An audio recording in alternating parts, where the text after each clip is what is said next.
संबित पात्रा, शुरुआत आपसे ही करते हुए, हार अपनी पचा नहीं पा रही है बीजेपी, इसीलिए अब खेला शुरू कर दिया है सीबीआई का पश्चिम बंगाल में, जो टीएमसी आरोप लगा रही है।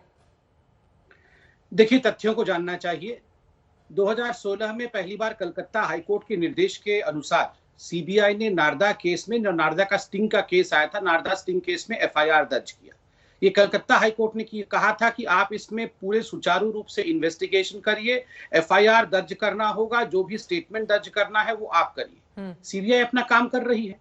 सपोज करिए 2017 में ये अरेस्ट हो गए होते, 2018 में ये अरेस्ट हो गए होते, तो यहाँ अभी डिबेट होता कि 2019 के लोकसभा चुनाव से पहले सीबीआई ने यहाँ पर बदले की राजनीति। सपोज करिए 2020 में, 2020 में ये अरेस्ट होते तो लोग कहते कि 2021 में विधानसभा के इलेक्शन है, इसलिए आज वो अरेस्ट हो गए। आज तो कोई इलेक्शन नहीं है, ये अरेस्ट हो गए, तो ये कह रहे हैं कि बदले के भाव से अरेस्ट हो गए। मतलब चित भी मेरा पट भी मेरा, बदले के भाव से हिंसा हो रही है। बदले के भाव से आज लाखों भारतीय जनता पार्टी के कार्यकर्ता आसाम के धुबरी जिला में रेफ्यूजी के रूप में अपने घर को छोड़कर रह रहे हैं। बदले के भाव से जिस प्रकार से हजारों कार्यकर्ताओं के घर को जला दिया जा रहा है, महिलाओं के साथ बलात्कार हो रहा है, जिस प्रकार से हत्याएं हो रही है, वो है बदला का भाव। और दूसरी बात चित्रा जी मैं कहना चाहता हूं, चलिए एक मिनट के लिए सोच भी लेते हैं कि सीबीआई बदले के भाव के साथ काम कर रही है। मैं यहां सीबीआई का स्पोक्स पर्सन नहीं हूं, तब तो उसका अर्थ यह है क्या कि हम पत्थरबाजी करेंगे? इसका अर्थ यह है कि हम जो सेंट्रल फोर्सेस जो सीबीआई के दफ्तर को बचाने के लिए वहां लगे हुए हैं, उनके ऊपर डंडे चलाएंगे, हम यहाँ खड़े होकर पत्थर मारेंगे और सेंट्रल फोर्सेस हमारे हताहत हो जाएंगे? एक चीफ मिनिस्टर जाके धरने में बैठ जाएगी सीबीआई के ऑफिस में?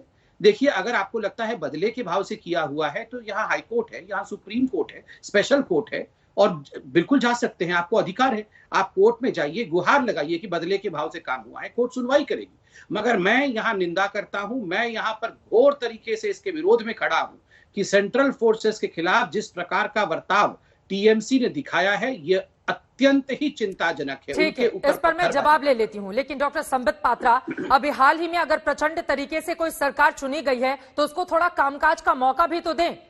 हमेशा आरोप लगा देना और मौजूदा वक्त में इस तरह की कार्रवाई, वो भी बिना स्पीकर की इजाजत के, 2 मंत्रियों की गिरफ्तारी हो जाती है, इजाजत नहीं ली जाती है, अगर संविधान की इतनी ही दुहाई बीजेपी दे रही है तो। इस पर आप जवाब दीजिएगा। लेकिन रिजू दत्ता जी, अब सीधा सवाल आपसे, अगर सीबीआई अपना काम कर रही है तो इतनी परेशानी किस बात की है? घोटाला हुआ है नहीं हुआ है, इस बात को लेकर जांच चल रही है ना, और इसके लिए कोई समय सीमा या ये तो नहीं देखा जाएगा चुनाव हो रहे हैं या फिर नहीं हो रहे हैं। वो जांच एजेंसी है, जब उसका मन करेगा तब वो कार्रवाई करेगी, जब इजाजत मिलेगी तब वो कार्रवाई करेगी। क्या दिक्कत है आप लोगों को? देखिए चित्रा जी, सीबीआई की कार्रवाई से हमें कोई दिक्कत नहीं है, सीबीआई अपना कार्रवाई करती रहे, पर ये तो 6 साल पुराना केस है। आप मेरे को एक चीज बताइए कि 2019 से तो लोकसभा के स्पीकर के पास सीबीआई ने एविडेंस जमा किया था शुभेंदु अधिकारी का, अभी तक वो क्यों नहीं लोकसभा से पास हुआ? स्पीकर क्यों परमिशन दिया? आज शुभेंदु अधिकारी मुकुल रॉय को समन क्यों नहीं भेजा? क्योंकि वो लोग बीजेपी के वॉशिंग मशीन में धुल के अब साधु बाबा बन गए, या उनको सीबीआई पकड़ ही नहीं सकता? ये आप एक चीज देखिए, सबसे बड़ा मुद्दा यहाँ पर सीबीआई वाला चैप्टर भी नहीं है। मैं आपको एक चीज बता रहा हूँ, बंगाल में अभी लॉकडाउन चल रहा है, ना केंद्रीय सरकार से हमें वैक्सीन मिला है, ना ऑक्सीजन, ना रेमडेसिविर। यहाँ पर हम लोग कोरोना की महामारी को रोकने के लिए हम लोग लड़ाई कर रहे हैं, और बॉबी हकीम साहब हमारे एज अ मेयर काम कर रहे हैं। वो मेयर पद पे नहीं है, बट एक्टिंग मेयर है बंगाल की। इस टाइम पे सीबीआई ने जो हरकत किया, आज जो हुआ है बंगाल में, जब केसेस बढ़ेंगी, अगर लोग मरेंगे तो उसका जिम्मेदारी कौन लेगा? आप बताइए। तो ये बीजेपी जो हिंसा की बात कर रहे हैं, और इनका जो एक राज्यपाल, सीबीआई तो शांति से अपना काम कर रही थी, आपके कार्यकर्ताओं को जाकर हंगामा करने की क्या जरूरत थी?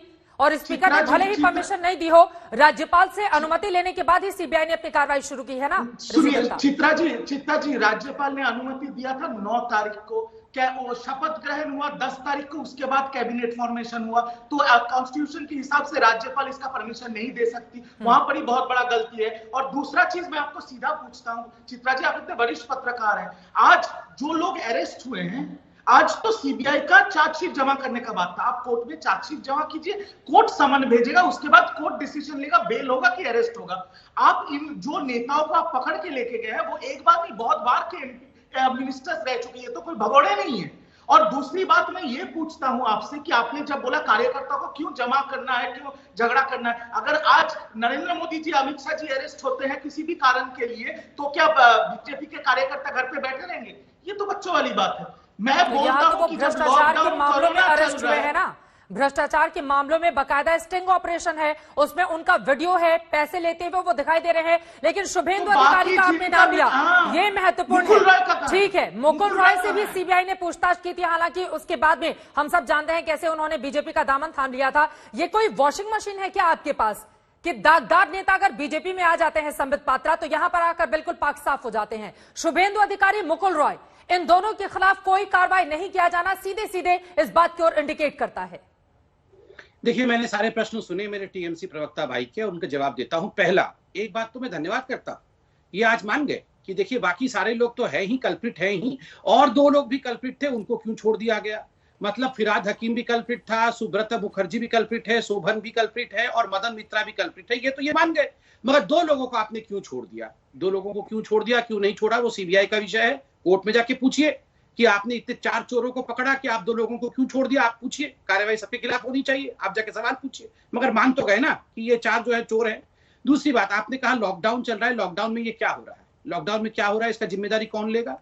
पत्थरबाजी करने के लिए हजारों कार्यकर्ता अगर सड़क पे आ जाएंगे। चित्रा जी, आज से 3 दिन पहले हमारे 4 विधायकों को ममता बनर्जी ने शपथ ग्रहण के बाद 4 विधायकों को गिरफ्तार किया, क्योंकि वो सेवा ही संगठन कार्यक्रम के अंतर्गत खाना डिस्ट्रीब्यूट करने गए थे। बीजेपी के विधायक क्यों गिरफ्तार किया? क्योंकि ये लॉकडाउन के रूल्स का उल्लंघन कर रहे थे।